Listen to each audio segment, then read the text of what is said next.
Car வாங்க போறீங்கன்னா 2 மாசம் வெயிட் பண்ணுங்க, பெரிய அமௌண்ட்டை கண்டிப்பா நீங்க சேவ் பண்ணலாம்.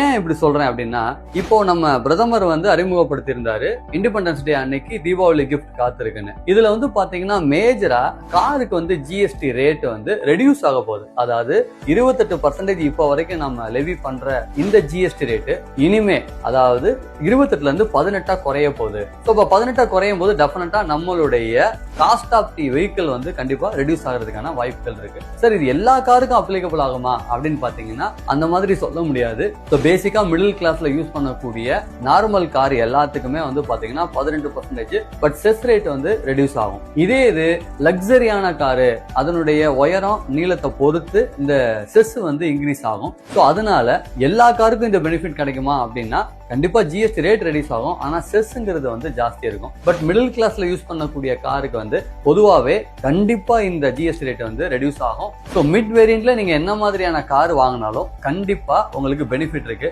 மினிமம் 50,000 இருந்து 1 லட்சம் வரைக்குமாவது உங்களுக்கு சேவிங்ஸ் கிடைக்கும். அதனால நீங்க கண்டிப்பா 2 மாசம் வெயிட் பண்ணுங்க.